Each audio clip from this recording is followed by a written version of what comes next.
Hey guys, welcome back to EAK TV. We're here again at Paris Blockchain Week, and I'm delighted to have Pär Helgosso with us, the head of Web3 and Metaverse at Paris Saint-Germain, PSG. Welcome to the show. Thank you. Pleasure to be here. Yes, it's great to have you with here. You know, I'm a massive football fan, sports fan in general, and obviously for those that watch the show know that I've got a little bit of interest in crypto and Web3. Cool. I mean, it's perfect to see massive brands and sports clubs like PSG entering Web3 and you know, having an actual, you know, person in the role who's responsible for that. I'm really happy to be sat down with you and learning more about that today. So why don't you tell me, you know, more about what are PSG's plans in Web3 and the Metaverse? Well, the plans are to enter into it and to make it a part of their business model, how they operate. So my role is one signal of that, right? That the management and the owners has that insight and knowledge and wisdom to do that. Because we're entering into ecosystem without navigation, you know, it's a little bit hard. So my role is to really help, support and coach and train and educate in all shapes and forms and identify partners for us to play with, right? Because you can't do it yourself. Yeah, so I mean, obviously, you know, PSG is a massive brand, and Web3 has had its issues in the past with, you know, we've seen a lot of projects that have come and gone. How do you make sure that the PSG brand is kind of protected, you know, especially in this space? Because obviously it's such a global brand. Yeah. So I think I think also a little bit different from this phase of the ecosystem expanding and growing up is that when larger players like and brands like PSG enter into it, they come with a lot of brand assets, a lot of IP, a lot of rights, and a lot of fans, like hundreds of millions of fans. And we have partners that are as big as PSG, like the Nikes in the world, right? If not bigger. And so you got to do it with trust and security, and you need to do it in a little bit updated fashion where right tone, right to use, right to monetize, things that the ecosystem is about to find out what that means. We're going to activate and tokenize those assets. Yeah. And so for PSG, we see it as a part of what's a part of the club and how we're going to engage fans, for fans, with fans, to create and co-create with fans and partners moving forward. Of course, there's a money component to it, but also to give back to community, but also for the fans. And now there's a technology shift enabling us to do that. Yeah. In ways that hasn't really been able to do before, right? You had to broadcast, but you couldn't really pick it up, right? It's hard to engage. Yeah. It's harder. And now there are ways we can do that. And you know, we have hundreds of millions of fans, depending how you count, up to 1 billion plus. So that community thing, that ought allow, you know, that reach, that is what we bring to the table. And we like to understand with partners from the ecosystem, but also, you know, the great sponsors that we have in the, you know, in Qatar Airways and other sponsors and partners to us, how to engage the space and the fans and the business, right? Yeah. Because it is a part of moving forward. Yeah. Okay. Yeah. So I mean, yeah, absolutely. I mean, with the global fan base that PSG has, it's an amazing opportunity to onboard the next 500,000 billion, you know, fans into the Metaverse and Web3. So I'm obviously very excited about what you guys are doing. But like, I'm sure already you're getting pitched left, right, and center for PSG, because ultimately a lot of projects need users, and PSG has a lot of fans. So what are the kind of like most interesting opportunities that you've come across so far, or you think that sports teams can you collaborate with in terms of Web3 and Metaverse? Well, I think the last part, sports teams and brands need to collaborate, and they need to explore, and they need to iterate. Because anyone here, and I had some discussion where they say, this is the solution, there is only one, you know, and heard that before. Yeah, heard that before. And so I think one of the keys is that you find the right partners and you engage, and you simply do. Sure, you need a plan, you need a partnership, you need your crew or partners, both from the Web2 or other ecosystem partners, and also partners from within the ecosystem. And you need to sit in the front seat. You can't, like some players did in the past, sit in the back seat and kind of be hands off and let them do it. Yeah, so now there's a new dawn. Like you really have no option but to sit in the front seat. Because if you look at it, PSG has 100 million fans, 200 million fans, Yeah. up to 1 billion plus with partners, right? And players, and that's a lot of responsibility, right, for all parties. So you got to do it for the fans and in love with the fans, and also back to the community where you're in, and also make the money, because you need to engage and build the team and buy the players, and so there's always that reality kicking in, right? But you need to do both. But I do think that for us, it will be a part of what we do. It's not a stick around. It's not a band-aid. It needs to be a part of the business processes and business models and engagement models. Yeah. Right. And that is our plan. And so there's so many assets and rights and possibilities that we have already that we can activate. Yeah. So it's not like we're from zero here. You build something empty and let's see how we, what happened. Right? We bring a lot of things to the table. So we're a different player. So all players here doesn't really fit us. They're too early. Great idea, great function, but it would be a bad fit, or we would, we're too heavy for them, right? Yeah. So I was in Las Vegas in January at this Consumer Electronics Show, right. CES, and I came across Sony's booth stand, and actually, they had created a kind of real life, real time metaverse experience while the game was playing. Right. So I think it was Man City against Man United, unfortunately at the time, since I'm a Man U fan. But so it was literally I don't know if you played Football Manager when you were younger, and you could basically see the physical players playing each other, but this is based on real life. Yeah. And I told them, I asked them, what's the purpose of this? How do you see this being used? And similar, really, what you were saying, they were just well, we haven't figured it out yet. We're just bringing it out there and seeing what sticks, kind of thing. And see what happens. And seeing what happens, yeah. And so I wanted to ask you about the Metaverse viewing experience. I mean, obviously, like you said, PSG is a massive brand. I mean, I'm a Man U fan. Most of our fans are not in England. They're all over the world, India, Brazil.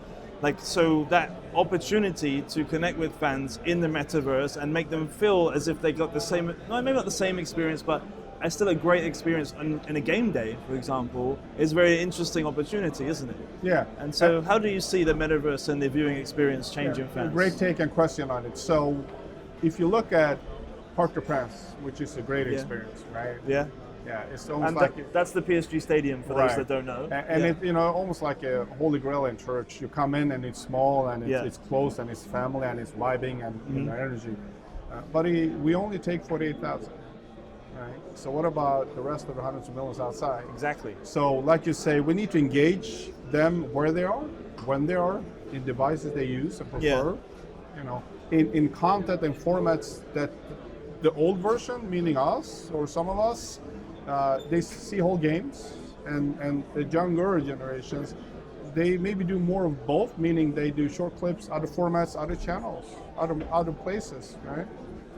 Virtually, digitally, augmented, and or physically, right?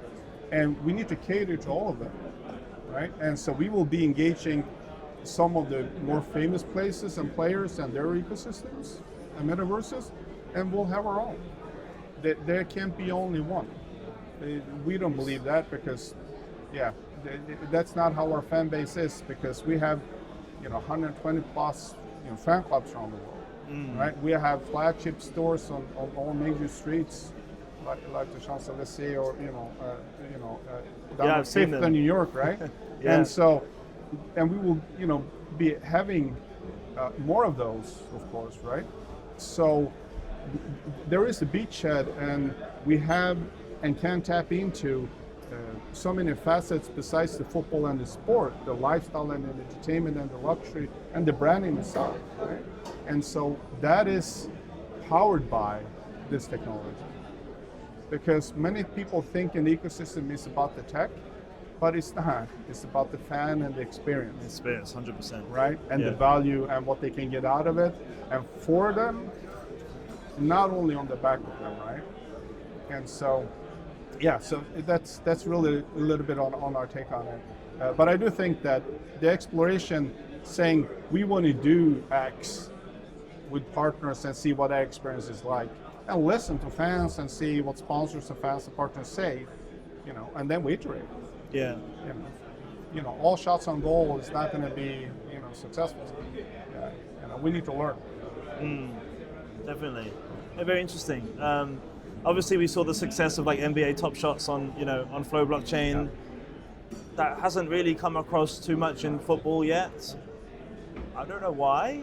Maybe it's license holders. I'm not sure, but I mean, the concept is solid. I know that like it's fallen off recently, but so is everything in the NFT world. Yeah. But like, I think like with NFTs and with creators, it doesn't have to be footballers. It could be musicians. It could be artists. It could be anyone that you are a big fan of. I think with NFTs, it's more than just like a membership card. Like as in like you can get unique experiences that you otherwise money can't buy. And I think that's an amazing thing. I mean, imagine getting a phone call from Kylian Mbappe to wish you happy birthday or whatever. What are those? I mean, because fans are. I mean, actually, a lot of the days, what I'm realizing is that a lot of fans are supporting players these days, sometimes even more than their club. So they'll follow like Ronaldo along, and I'm sure the same with Messi. And I'm sure you saw a huge uplift when Messi signed for PSG. Yeah. What are those kind of like unique experiences that PSG might be able to offer fans in the future by engaging with you guys in the Web3 space? I think there are a couple on different levels. Yeah. I do think that actually engaging is the key. And then you need to figure things out as they evolve. Yeah. Because if you look at if you throw up, a couple 100 million fans on the wall, it's not going to be one cluster. They're going to have different personas, right? Different ages, different genders, different places, different devices, different preferences, right?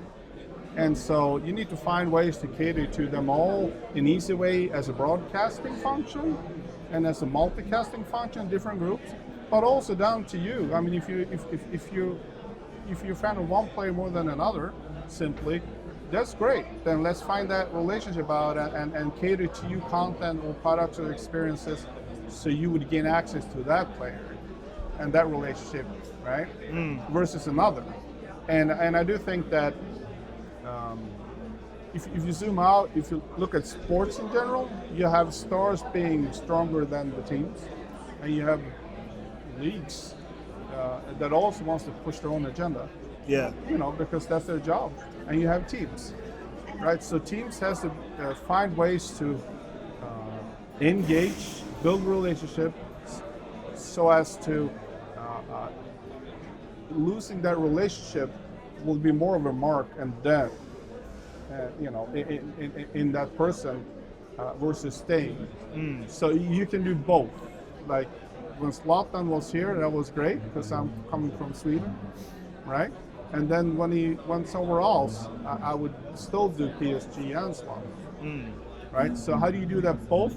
By engaging in that verb, right? Yeah. Exactly what that is, though, we'll see. It'll be different. Some will do it out of love, and some will do it because we'll co-create with them. Some will do it because they simply want to buy and hold assets, physical and virtual. Maybe you do virtual and physical. Maybe there needs to be both for a pair. Maybe that's necessary for an experience. Everybody has different levels of what's their thing. So let's just find that out. Okay. I understand. I think it was Lionel Messi actually took during a transfer. There was some tokens, like crypto tokens, that were transferred as part of the transfer fee or part of his package. Right. And so that's quite interesting, obviously, because I think there's only been a few transfers where like that's actually happened.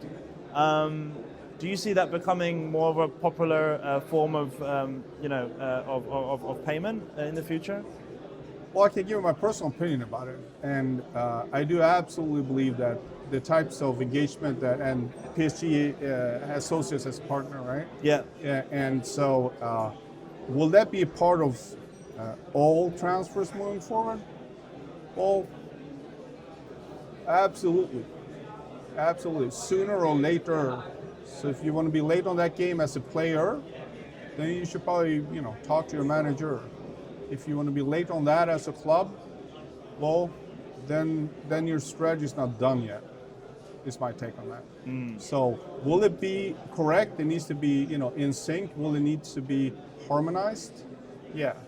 But I do think that players and managers and lawyers and clubs and club representatives see that there's two and more components to be and other horizons, if you will, not just one transaction, but there's a roadmap of value being created and revenues being created that you can tap into. Yeah, absolutely. Yeah. Okay, and then just on the sports IP part, which is obviously absolutely massive. Just for our viewers that don't know, that obviously that are not behind closed doors in the football clubs, in terms of like image rights, and obviously the clubs have tokens, but I think even some players have issued tokens in the past. So how does that work? Like when a player signs for PSG or any major football club, is the image rights always covered, like, in terms of like tokenization of would a player tokenize themselves, or are they allowed to do that, or would PSG own those rights? I think there are different answers because all players have different deals and rights or attributes with them coming in, right? And so, but that's been up until now. And moving forward, I think it will harmonize in a way where there will be legal clauses in contracts to monetize not just digital in general, but virtual and augmented, and to tokenize not only the transfer fee. So there is a roadmap and not just a one transfer activity, someone getting paid or paying, but there is a roadmap maybe on that. There's an upside for everyone, the fans, the player, and the club. And so I think that's going to be a natural part moving forward. Some will be spearheading that. PSG probably is going to be one of those. And so there's an interesting play to be made. Absolutely. Okay, so let's move on to kind of digital fashion, wearables, AR fashion. I've been speaking to a number of different digital fashion projects here. A lot of them have different versions of what the future of fashions look like. Some of them more ambitious than others, let's say. But AR fashion is kind of one that keeps coming back about, for example, signing up to your favorite fashion labels via like a Netflix style, and then every month you get drops of new items which you then display on your body, like when you walk around, and people are using AR fashion. Who knows, right? Yeah. But basically on the football pitch, obviously the players' sponsorship is on the kit. Is probably one of the most expensive sponsorships that a club has. And so, I've always been thinking about the potential monetization of that changing depending on the different actions on the pitch. So let's say Messi gets a penalty against Lille, and there's a programmatic way of earning, of putting your brand for those 10 seconds. How do you see the kind of future of the players, like in terms of like the fashion, or maybe fashion's the wrong word, but the wearables of the shirt and the sponsorship opportunities available to them in the next, in the future, in the mid to long term future? Well, I think there are a couple of different aspects to that. One is always going to be the rights to own, monetize, and or update those rights. And I do think that is one anchor or an engine. The faster you can update contracts that kind of match that technical capability, I think the better for everyone, to be honest. But I do understand, given the amount of money that's in the ecosystem for teams and players like PSG and the partnerships and brands that we engage, that want to protect that. However, I also think that there's a way where new technology drives new monetization capabilities. That drives new legal updates needed to be made, right? They kind of develop into new business models. And so take volumetric cameras, for instance, right? When you capture everything in 3D, and as the rights will come along, and as the rights for brands will come along, and as the rights with players that will come along, and as the rights with clubs and leagues will come along, sooner or later they will understand that, well, sitting in the back seat of this, maybe it's not the position you want to do, because some will move faster than others, right? And what took internet 30 years is going to take this space 5-10 years, and they're going to come in 2 cycles, right? So there is this cycle coming now that back in the day, with that tech and business cycle would take like 10-15 years. That's going to take 3 to 5 years now. So sitting in the back seat now, then the wave could just move past you. And so I do think that that's the genius of the position, the role that they put in PSG, of the wisdom of the team, being part of that, because you got to be in the front seat of that. because the technical capabilities are in play. Yeah. They arrived. The fans have already arrived, right? The financial, like tokenization and capabilities has already arrived, right? The rest is legal rights and accepting and managing risk, having the right partners on board, and then it's go time. It really is go time. Yeah, it's. So you mentioned volumetric cameras. Obviously, for those that don't know, I think that's like actually like capturing the content in 3D as it happens in real time. Right. What are the benefits both to players and to supporters of using that technology potentially? Well, I think if you start at the club, winning games and championships, evaluating players, competitors, or plays or moves, no matter where you're on the field, what position you play, if you're the coach, I do think that it's been undervalued for many clubs. And I do think that data and technical capability to not just have an opinion on what moves is more right versus a team or a goalie or a player to do, hasn't been really tapped into. And I do think that with machine learning and algorithms already out there, capabilities doesn't cost millions now. You can literally run it with a laptop, like the ChatGPT3s out there. Then that's untapped. It's a Moneyball, if you saw that movie with Brad Pitt. Yeah, I have. Right? And then, in hindsight, Red Sox took the playbook and actually won this series, right? That's one angle of it. That's in most cases has been untapped, right?